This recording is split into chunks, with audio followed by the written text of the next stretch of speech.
About a month ago, I announced that my business wasn't doing so well. For whatever reason, it seems that YouTube is saying that I'm getting less views than I usually would at the end of the year, less views than I've had ever in the past, from as little as it is some kind of an algorithm change with YouTube, and there's not much you could do about it. Certain views aren't counting anymore, because if you don't watch for a certain amount of time, it doesn't record as a view, which, by the way, is bullshit, and I do want to mention this. Basically, it's a way for YouTube to make profit while cheating the content creator, because when you think about it, when you first play a YouTube video, what's the first thing you see? An advertisement.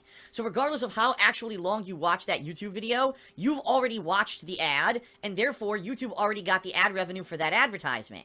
So if YouTube is saying, oh, well, if you only watch a video for 20% of it, let's say, or 30% of the length of the video, it shouldn't count as a view. That's bullshit, because they already made their ad revenue, because they play the ad first. So there should be zero criteria by which YouTube judges if a view is a view. If your video plays at all, it should be a fucking view. It should count towards your video, and you should get credit for it if you have advertisement revenue on the video. Right now, YouTube's not doing that. They're literally robbing people, and I don't know how it's legal, because I really don't think it is, but I'm certainly no lawyer, and I couldn't take them to court for it, because I don't have enough money. But I digress. Whatever's happened with YouTube, it looks like things aren't going so well for my business. Please don't think that just because I had 1 month of great Patreon response that I'm out of the woods. I'm not. If every month we could get people stepping up, pledging $1, $5, that's what's going to allow me to keep doing this full term, alright? I do appreciate the one giant surge, but that it can't just be one surge and then it trails off. It has to be kind of trying to keep it maintaining at that great level, so hopefully we can do it, alright? YouTube has changed their copyright system, okay? Basically, the way it works now is you have to provide more evidence that you are the legal copyright holder of something before you can file a copyright claim against anyone. Alright? In addition, YouTube now actually accurately reviews copyright claims. They don't just automatically have a computer apply them anymore. Thank God, because that was the dumbest fucking thing possible. I mean, I don't know how they thought they weren't going to get sued out of their own ass by having a robot auto-apply a copyright claim without a human ever looking at it. But now, apparently, humans are actually looking at copyright claims, and they're reviewing them on a case-by-case basis before they instate the claim. That is a huge effing improvement, man. Like, why that wasn't in place to begin with?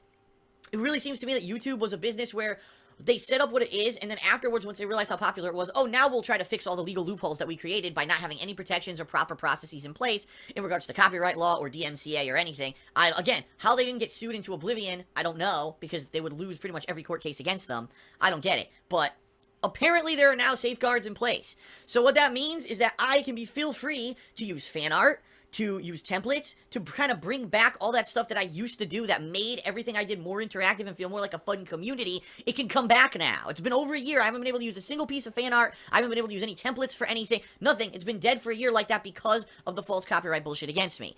The loophole apparently has been closed. So, what I've done this week in particular, I made public a playlist that normally I had made private last year to protect myself. It's the Pokemon Omega Ruby playthrough.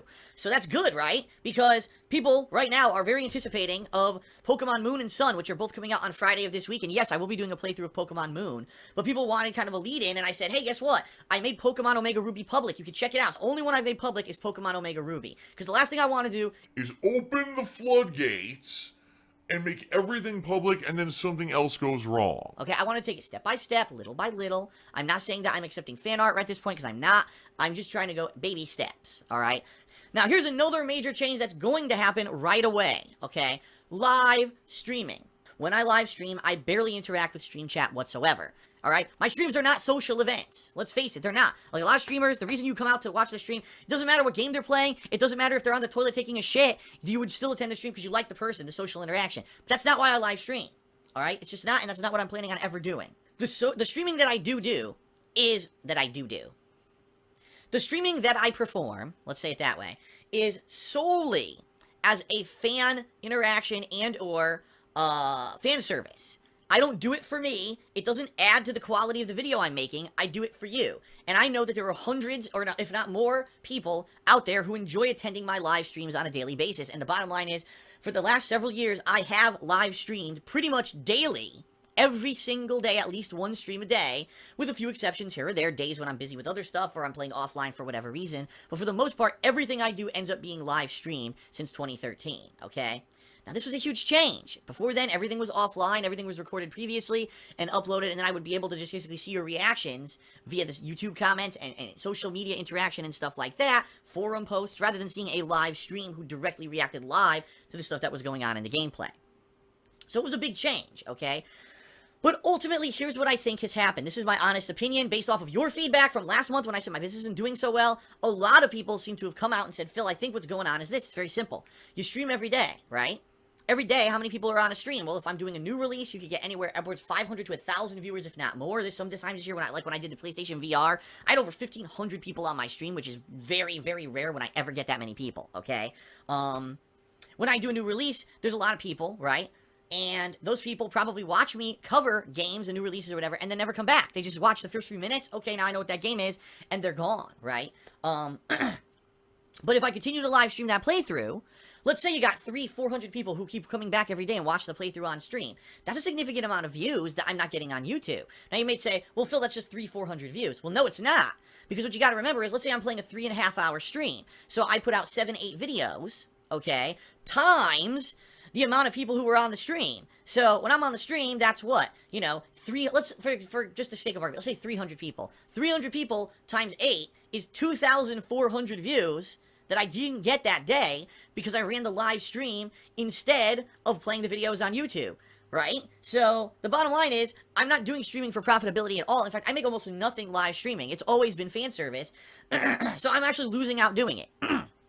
A lot of people have expressed that since I've live streamed, that sadly the quality of the commentary and the videos that I make has gone down a bit because I'm a little bit distracted by the stream chat, and especially in certain games, there's spoilers and stuff in the stream chat that spoil me.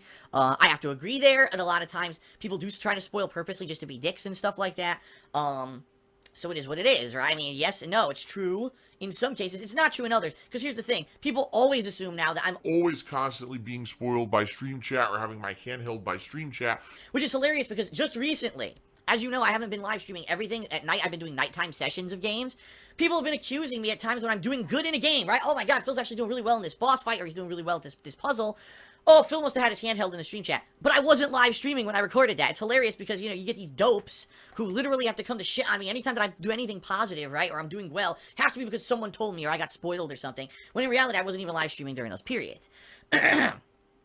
So all this being said, live streaming is great, but does it necessarily fit in with my style of video? Not necessarily. And I don't think that live streaming every single thing that I do is working out. In fact, if you don't even realize this, in the past year, I've actually significantly decreased the amount that I live stream. I used to live stream 8 hours a day. I was live streaming like 5 hours earlier and then 2 to 3 hours later. But now that I see the amount of time it takes to set up a stream, the amount of work that it takes to make sure it's consistent, it's not fluctuating. Just perfect example, today, I'm live streaming Watch Dogs 2. And as I'm live streaming, people are saying, well, YouTube's still working, but for some reason, Phil's website, thekingofhate.com, went down, and now half of us can't watch the stream anymore because we were watching on the website. So now as I'm playing the game, I'm looking at this, and I'm distracted at this, and I know that I'm missing stuff in the game, and or maybe my commentary isn't as good as it could be, because I'm incredibly distracted by what's going on, because the stream isn't going according to plan or whatever. And that's the kind of stuff that I think takes away, alright? In addition, I think that if I live stream every single day, it basically... it takes away the special feeling of live streaming, right? People take it for granted. Phil will be live streaming every day. Phil live streams every day. Therefore, it's not special. When he does it, it's not a big deal, right? So I think what I'm going to do is significantly reduce the amount that I live stream. Not the amount of videos that I'm making, not the amount of, you know, games that I'm playing, but just the live streaming portion of it itself. So what I think I'm going to do moving forward, okay, this is pretty much in effect as of right now, directly today. If a new release is coming out, if I'm doing a special session of something, and like, for example, multiplayer, or if there's a new update to a game, okay, a new episode of a game or something like that, I'm probably going to live stream it. Friday, Pokemon Moon releases. I will be live streaming my first session of Pokemon Moon. It's a new game. People want to see it right away, right? I'll probably get decent stream attendance because people are excited for the new game, all right? But when I'm moving on and continuing on playthroughs, for example, playing Watch Dogs from now on. When I play Watch Dogs 2, I'm not going to live stream it. Because right now, I'm over 5 hours into the game. Actually, yesterday I played for 5 hours, and right now I'm over 8 hours into the game. And the bottom line is, the majority of people who watch my videos have not watched every video yet. They're not caught up with the playthrough. So if they watch the live stream, they're going to get spoiled on the playthrough, right?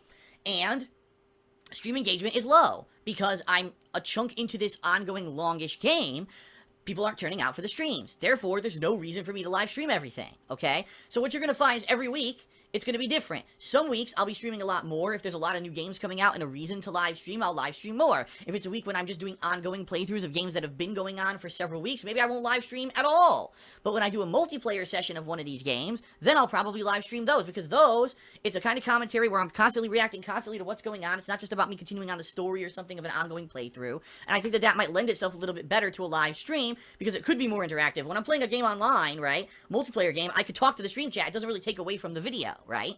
Immediately as of today, that's the deal. New releases, online multiplayer, and special events will be live streamed, but other things like ongoing playthroughs will not. So, for example, perfect example coming up this week, I'm going to be doing Overwatch and Pokemon Moon, but once those premieres are done, I'm not going to live stream the rest. It's all going to be recorded offline and uploaded to DSP Gaming like it always has been, and or maybe should have been in the past several years.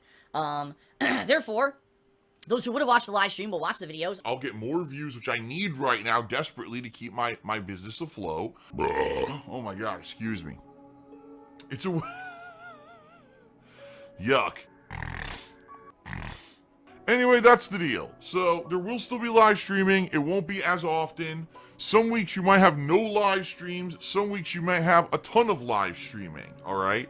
What I'm hoping is maybe we can invigorate people to actually watch some more videos on YouTube on demand rather than the live stream, because the bottom line is the live stream attendance is dwindling, and I do need to get more views on YouTube. It's, you know, it's a business requirement.